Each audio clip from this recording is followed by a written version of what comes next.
ሰላም ተመልካቾቼ እንኳን ወደ ቻናሌ በደህና መጣችሁ። ዛሬ በአውሮፓ ካሉ በጣም አስደናቂ በጣም ሀብታም ከሆኑ ሀገራት መካከል ስለምትገኘው ኖርዌይ እንመለከታለን። ብዙ ሰዎች ኖርዌይን ሲያስቡ የሚያስታውሷቸው ነገሮች በሰሜን ብርሃን፣ በረዶ፣ ተራራ የመሳሰሉትን ናቸው። ስለዚህ ቪዲዮን እስከ መጨረሻ ተከታተሉ፣ ምክንያቱም ስለ ኖርዌይ አስደናቂ እውነታዎችን ልናውቅ ነው። በኖርዌይ ከዓለም በጣም ሀብታም ሀገራት መካከል አንዷ ናት። ኖርዌይ የህዝብ ቁጥሯ ወደ 5.6 ሚሊዮን ብቻ ቢሆንም በዓለም ላይ ከፍተኛ የኑሮ ደረጃ ካላቸው ሀገራት መካከል ትገኛለች። የዚህም ምክንያት ትልቁ የሀብቷ ምንጭ ነዳጅ እና የጋዝ ክምችቷ ነው።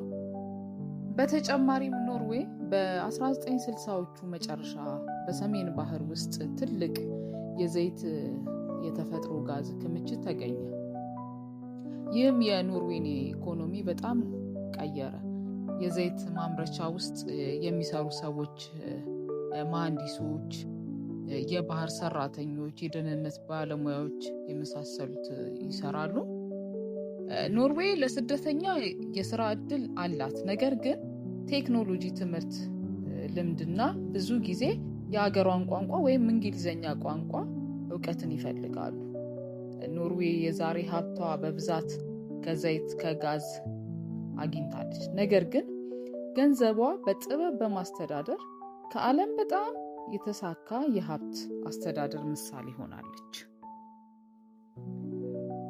የኖርዌይ አስገራሚ የኑሮ ሰናይ ለጤና፣ በትምህርት፣ ደህንነት እና በሰው ልማት ከፍተኛ ደረጃ ላይ ትገኛለች። ሰዎች ረጅም ዕድሜ ይኖራሉ። የጤና አገልግሎታቸው በጣም የተሻሻለ እና ዘመናዊ ነው። ለምሳሌ ብዙ የጤና አገልግሎት በመንግስት የሚደገፍ ነው። ዜጎች፣ ህጋዊ ነዋሪዎች ሆስፒታል እና የሕክምና አገልግሎታቸው በዝቅተኛ ክፍያ ወይም በነፃ ያገኛሉ። ከባድ ቀዶ ሕክምና ብዙ ወጪ አይከፍሉም። የኖርዌይ ህዝብ በአማካኝ ከ80 ዓመት በላይ ይኖራሉ። ይህ በጥሩ የጤና አገልግሎት፣ በንጹህ አካባቢ እና በጤና አኗኗር ዘይቤ ምክንያት ነው። የአእምሮ ጤና አገልግሎት በጣም ይታወቃል። የጭንቀት፣ ድብርትና ሌሎች ችግሮች ላሉባቸው ሰዎች ሙያዊ ድጋፍ ይሰጣል።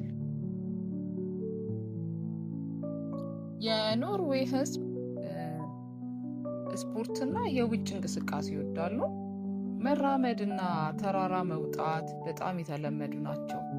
በአጠቃላይ ኖርዌይ በጤና አገልግሎት፣ በህይወት ዕድሜና በህዝብ ደህንነት ከዓለም ምርጥ ሀገራት መካከል ትገኛለች።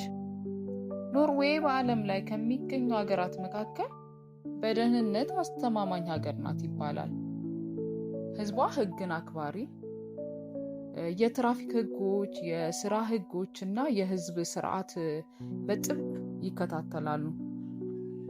ኖርዌይ ለሴቶች በጣም ደህና ከሆኑ ሀገራት አንዷ። ኖርዌይ በጣም ሴቶችን ደህንነታቸውን ወጥተው መግባታቸውን ምናምን በጣም ነፃነት ያላት፣ ለሴቶች ነፃነት ያላት ሀገር ናት። መጓጓዝ ለብቻቸው ይችላሉ። መዝናናት የመሳሰሉትን ነገር ሴቶች ማድረግ ይችላሉ እና ኖርዌይ ለሴቶች ምቹ የምትባል ሀገር ናት። ፖሊሶች በህዝብ ዘንድ ከፍተኛ እምነት አላቸው። በኖርዌይ በጣም የሚገርመው ነገር ልንገራችሁ። የሰሜን ክፍሎች በበጋ ወቅት ፀሐይ ለብዙ ቀናት አትጠልቅም። እንግዲህ ያስባችሁታል። ኢትዮጵያን አስቡና ለብዙ ቀናት ፀሐይ ሳትጠልቅ ስትቀር ማለት ነው። እና ምን ልላችሁ ነው፣ በኖርዌይ ሰሜናዊ ክፍል ፀሐይ የማይጠልቅበት ጊዜ አለ። ያ ማለት የእኩለ ሌሊት ፀሐይ ተብሎ ይጠራል። ከአድማስ በታች አትገባም። ሌሊት እንኳን ብርሃን ነው። ብዙ ቱሪስት ይህንን ለማየት በየዓመቱ ወደ ኖርዌይ ይጓዛሉ። በመጀመሪያ አካባቢ ፀሐይ ማትጠልቅበት ሰሞን ብዙ ሰዎች ለእንቅልፍ አስቸጋሪ ሊሆንባቸው ይችላል። ከዛም የተነሳ ብዙ ሰዎች ወፍራም መጋረጃ፣ የእንቅልፍ መነጽር ይጠቀማሉ። በተቃራኒው ደግሞ በክረምት ወቅት ለብዙ ቀናት ፀሐይ ላትገባ ትችላለች። የሚገርመው አለመውጣቷም የሚገርም ነው። በኖርዌይ በአንዳንድ ሰሜናዊ ክፍል ሌሊት 12 ሰዓት እንኳን ፀሐይ ማየት ይቻላል። ይህ በዓለማችን ላይ ካሉ በጣም አስደናቂ የተፈጥሮ ክስተቶች አንዱ ነው። በኖርዌይ በጣም የሚገርመው ብዙ ሰዎች የሚደነቁበት ቦታ አላቸው። ይህ ባህር ራሱን ሳይሆን የባህር ውሃ ወደ መሬት ውስጥ ጥልቅ ገብቶ የፈጠረው ረጅምና ጥልቅ ገባር ነው። ከሺዎች ዓመታት በፊት ግዙፍ የበረዶ ክምችቶች ነበሩና ተራራውን እየቆረጠ ጥልቅ ሸለቆ ፈጠረ። በኋላ በባህር ውሃ እነዚህን ሸለቆዎች ሞላቸው። እናም በጣም ዝነኛና ታዋቂ ስፍራ የሚገርም በጣም ውብ እንዲሆን ካደረገው አንዱ በአካባቢው የሚገኙ ተራራ ብዙ ፏፏቴ ወደ ባህሩ ይወርዳሉ። ውሃው ጥልቅ ጸጥ ያለ ነው። በዓለም ላይ ካሉ እጅግ ውብ የተፈጥሮ ቦታዎች መካከል ይቆጠራል።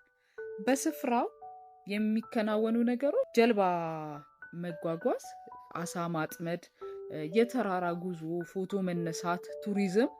አስገራሚው እውነት በጣም ቁልቁል ስለሆነ መንደሮቹ በተራራው ጎን ተገንብተዋል እና እንደ ስዕል የሚያምር እይታን ፈጥሯል ማለት ነው። ሌላው በኖርዌይ ውስጥ ውብና አስደናቂ ቦታ ጠፍጣፋ የድንጋይ ቋጥኝ ነው። ሲታይ እጅግ ውበት አለው። በየዓመቱ በመቶ ሺዎች የሚቆጠሩ ቱሪስቶች ይጎበኙታል። አስገራሚ እውነታ የድንጋዩ ጫፍ በጣም ጠፍጣፋ ስለሆነ ሰዎች በዚያ ቆመው ፎቶ ይነሳሉ። ፎቶዎቹ እንደ ፊልም ትዕይንት ይመስላሉ። ይህ የድንጋይ ተራራ ወደ ውጪ እንደ ምላስ ተዘርግቷል። በዓለም ላይ በጣም ዝነኛ የፎቶ ቦታዎች መካከል አንዱ ነው። ስለ ኖርዌይ ከብዙ ጥቂት ተመልካቾች ብዙም ባይሆን ጥቂቱን አብረን አይተናል። ቪዲዮውን ከወደዳችሁ እስከ መጨረሻ ስለተከታተላችሁኝ አመሰግናለሁ። ላይክ እና ሰብስክራይብ አድርጉ።